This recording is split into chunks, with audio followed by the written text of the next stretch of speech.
Right, okay. So everybody starts here. Okay, so I'm Desforges, I'm head of LTA in Development and Society. And my quick talk is about one of Andrew's disruptive technologies, which is to do with students producing videos as an assessment activity. I'll talk about, I hope to give you an inkling of some of the potential of students producing their own videos. But although there's lots of ways in which the technology to do this is ubiquitous, technically it's not quite as easy to do as it should be. And I can give you a bit of a solution that I think we've come across that might help to actually implement this in practice. Just to talk about the context where I tried to introduce this. I've got a seminar group of students, I'm module leader, where we've got seminar groups of students who do presentations on a research topic, it's a level 6 module. And there's all sorts of great things about getting students to do presentations.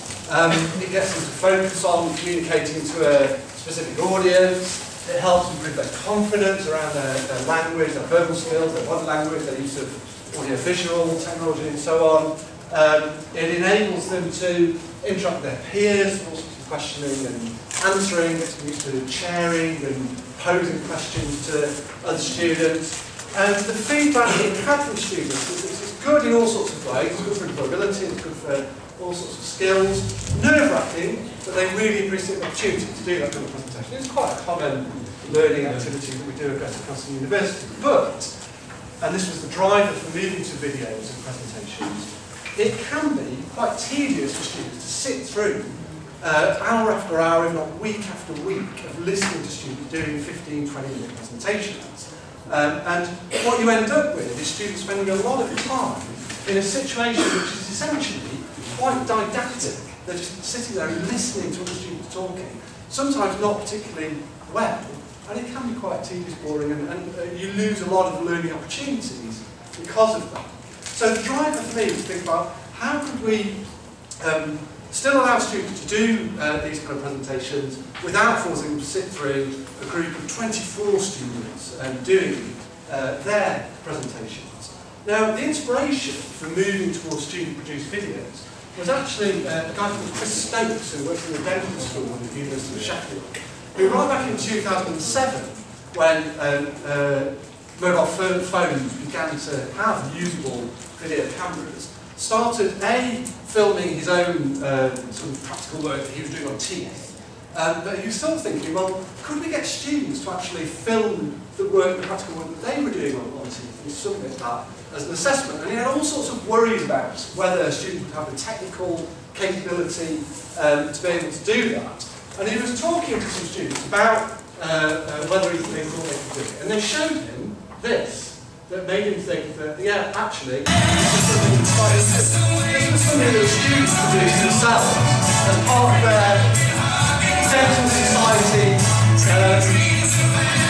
fundraising effort.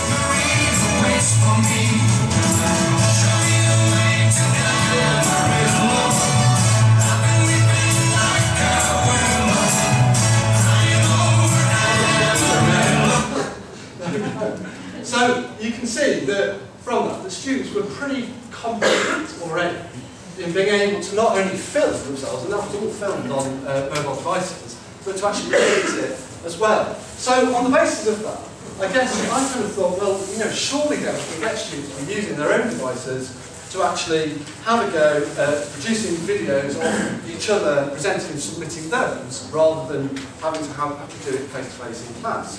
So the vision that I had is that we would get students into groups of 5 or 6, that they would be presenting to each other, they'd be filming those presentations and then submitting them as their assessed product. Now, there are challenges in that. The challenges were things to do with, like, you know, did students actually have access to cameras? Could they produce these kind of films? Where would they store the films? How would we give markers access to them? What was the venue that they would use? There were things like that.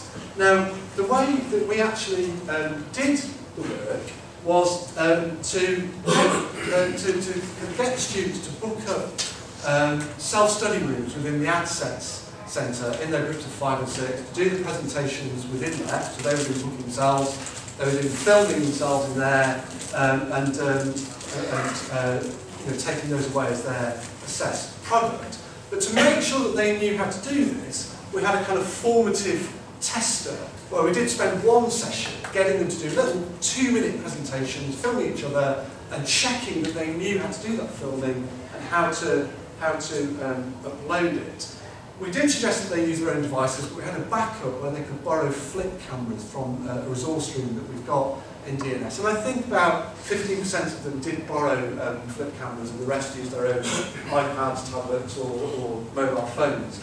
What they then did was they... Oh, sorry. See my technical contents here.